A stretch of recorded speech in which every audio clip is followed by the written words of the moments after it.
Good morning, everyone, and welcome back to Life of Pre. We are halfway through the week, and it's been a good week so far. I am currently heading out. It is almost 7 a.m. I'm going to go to daily mass, then come back, eat breakfast, answer a few emails, and then actually head into lab this morning because I'm heading into Sacramento this afternoon. So yeah, lab work has to be done early instead of later, and we'll see how it goes.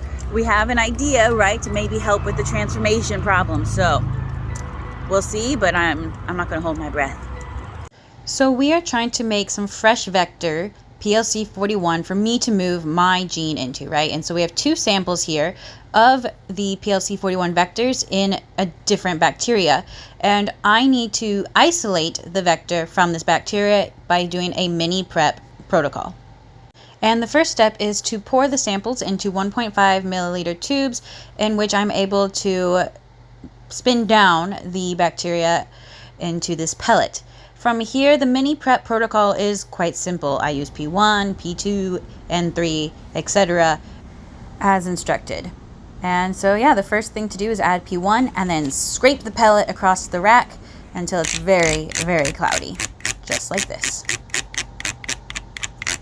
And we then vortex it just for good measure.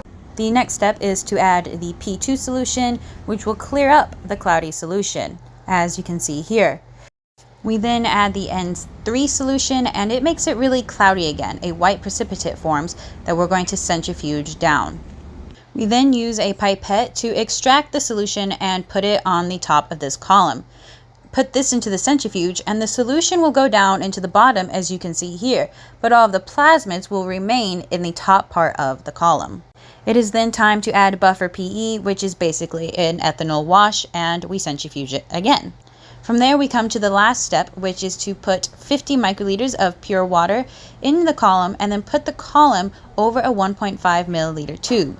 We then let it sit for 2 minutes, that way the water binds to the vector, and after we spin it down, we have our final new empty vector that I can use in my ligation reaction, which I will then continue to do, but you've already seen this twice, so I don't really have to re-show it, do I? So, you know, when you go in early, you get to leave early, and it is noon, so I'm going to go home for my lunch break, and then head to Sacramento.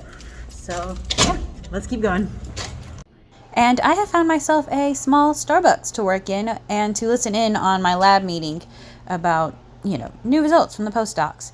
It lasted an hour and a half, so I was mentally tired after that. But hey, I went and bought ice cream at Walmart because today, or actually tomorrow, is Father Pepka's 75th birthday, and we were celebrating it tonight.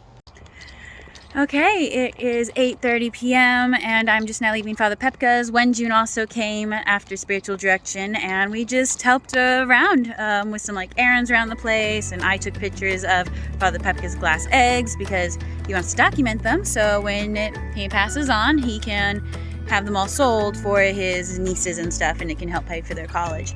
But yeah, today was good, and looking forward to tomorrow, so night everyone.